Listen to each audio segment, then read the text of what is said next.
Don Quixote. Si Don Quixote ay isang hidalgo o mababang antas na maharlika mula sa La Mancha, Espanya. Ang kanyang tunay na pangalan ay Alonso Quixano. Isang araw, sa sobrang pagbabasa niya ng mga aklat tungkol sa mga kabalyero, digmaan at kagitingan, unti-unting naapektuhan ang kanyang isipan. Pinaniwalaan niyang totoo ang lahat ng kabayanihan ng mga kabalyero sa mga librong kanyang binasa at naisin niyang maging isa ring kabalyero. Sa gayon, pinangalanan niya ang sarili bilang Don Quixote de la Mancha at ipinagpasiyang maglakbay upang ipagtanggol ang mga naaapi, labanan ng kasamaan at muling ibalik ang dangal ng pagkakabalyero. Upang maisakatuparan ito, kinuha niya ang kanyang lumang baluti, ang kanyang sakang at payat na kabayo na tinawag niyang Rocinante, at naghanap siya ng isang ginang ng kanyang puso na pinangalanan niyang Dulcinea del Toboso. Isang simpleng babae mula sa isang nayon na pinaniwalaan niyang isang magandang prinsesa. Unang bahagi, ang unang paglalakbay ni Don Quixote. Sa kanyang unang paglalakbay, pinilit niyang gawin ang mga gawaing kabalyero kahit wala na sa uso ang mga ito. Sa isang tagpo, tinawag niya ang isang bahay panuluyan bilang kastilyo at inakalang ang may-ari nito ay isang kastilang hari. Pinakiusapan niya ito na i-knight siya bilang isang tunay na kabalyero. Sa kabutihang palad o sa kanyang kabaliwan, pumayag ang may-ari at ginawang formal ang seremonya. Mula roon, nagsimula siyang dumanas ng mga kakaibang karanasan, kabilang ang isa sa pinakakilalang eksena, ang pakikipaglaban niya sa mga higanting windmill na mga gilingan lamang ng hangin sa katotohanan. Akala niya ay mga dambuhalang halimaw ang mga ito, kaya't sinalakay niya, ngunit siya ay nabigo at nasaktan. Sa kanyang ikalawang paglalakbay, nakumbinsi niya ang isang simpleng magsasaka na nagngangalang Sancho Panza na samahan siya bilang kanyang skier o tagapagsilbi. Pinangakuan niya si Sancho ng isang isla na pamumunuan nito kapag sila ay nagtagumpay. Si Sancho, bagamat may pag-aalinlangan, ay sumama dahil sa pag-asang yumaman. Si Sancho ay naging katuwang, kaibigan at madalas ay tagapagtama ni Don Quixote. Siya ang nagsisilbing tinig ng katwiran sa gitna ng mga delusyon ni Don Quixote. Sa kabila nito, tapat siyang sumama sa kanyang Panginoon sa lahat ng pakikipagsapalaran. Habang sila'y naglalakbay, maraming tagpo ang naganap kung saan si Don Quixote ay nagnanais gumawa ng kabayanihan, ngunit nauuwi sa kapahamakan.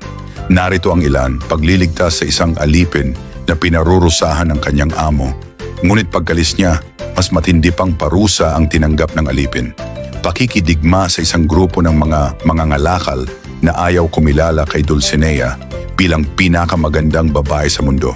Pagkakakulong sa isang kulungan ng mga bilanggo na kanyang pinalaya, sa paniniwalang sila'y inapi ng lipunan.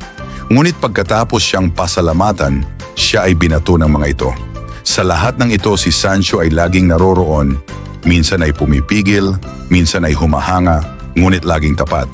Dahil sa matinding pagkabahala ng kanyang pamilya at mga kaibigan, nagtangka silang ibalik si Don Quixote sa kanilang bayan upang magpagaling. Ginamit nila ang panlilinlang, pagpapanggap at paglikha ng mga kwento upang kumbinsihin siyang bumalik. Sa huli, napapayag siya sa pag-asang makikita si Dulcinea. Ikalawang bahagi, pagbabalik ni Don Quixote at panibagong paglalakbay. Pagkalipas ng ilang panahon, si Don Quixote ay muling naglakbay kasama si Sancho. Sa bahaging ito, mas kilala na siya ng mga tao at maraming tagpo ang isinadyang inihanda ng mga mayayaman at maharlika upang pagtawanan siya o subukan ang kanyang kabaliwan. Ngunit sa kabila nito, ipinakita rin dito ang lalim ng kanyang prinsipyo at tapang. Nagpasiya si Don Quixote na hanapin si Dulcinea at alisin ang sinasabing sumpa sa kanya. Ngunit wala talaga siyang makita at pinilit ni Sancho na magpanggap na nakita niya si Dulcinea, ngunit naging isang simpleng babae dahil sa mahika. Sa kanyang paniniwala na naig pa rin ang kanyang imahe ng isang prinsesa, bilang katuwaan, isang maharlika ang nagpanggap na tinupad ang pangakong isla ni Don Quixote. Ibinigay nila kay Sancho ang pamamahala sa isang maliit na nayon. Kahit na siya ay walang karanasan, naging patas at matalino siyang gobernador. Sa huli, iniwan niya ang posisyon dahil sa hirap at kabiguan ng pagiging pinuno. Isang kabalyero na nagpanggap bilang Night of the White Moon ang hinamon si Don Quixote sa isang tunggalian.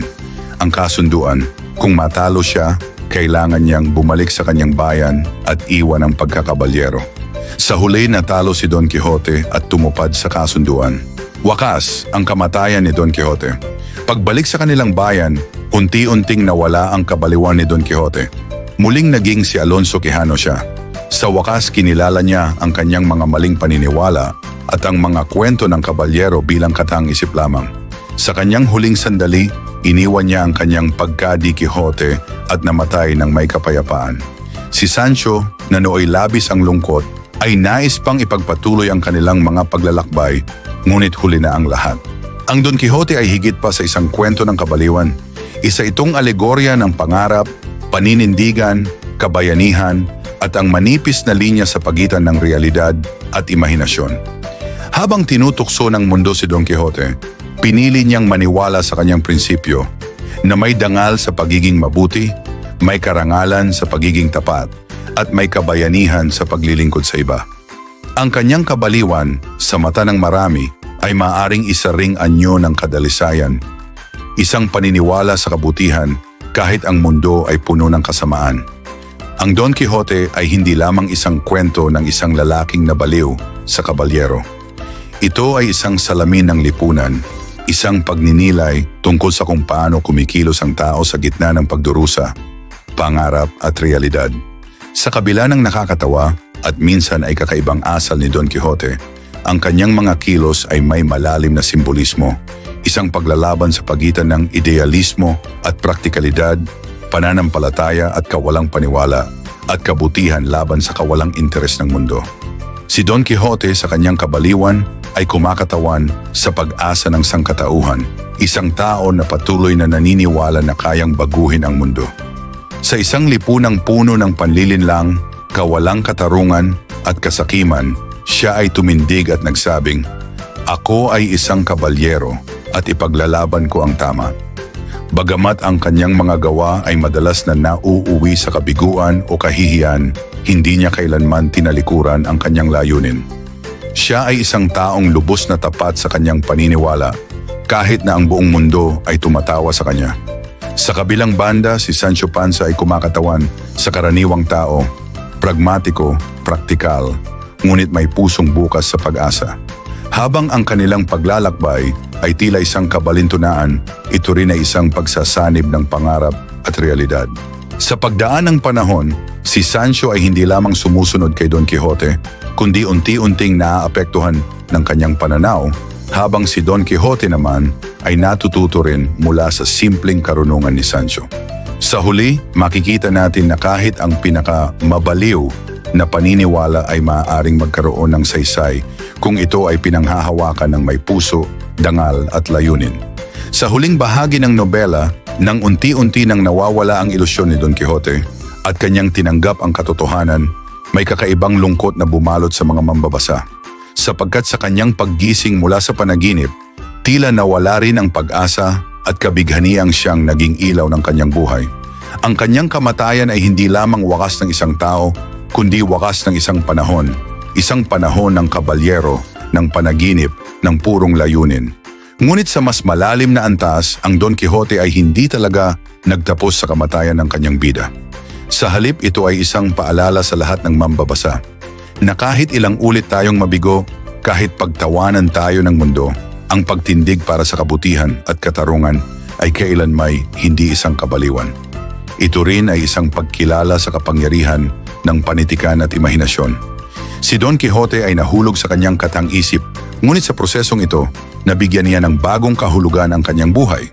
Sa ating mundo, kung saan madalas ay nananaig ang luhika at katwiran, pinapaalala ng nobela na may puwang pa rin ang damdamin, panaginip at pananampalataya sa kabutihan. Bilang isang akda, ang Don Quixote ay nananatiling buhay at makabuluhan sa bawat henerasyon. Habang binabasa natin ang kanyang mga kabaliwan, natutuklasan natin ang ating sariling mga panaginip. Sa kanyang mga pagkatalo, nakikita natin ang ating sariling mga pagsubok. At sa kanyang walang sawang paglaban, nararamdaman natin ang paanyaya. Maging Don Quixote ka rin sa iyong sariling paraan, maniwala, tumindig at magmahal.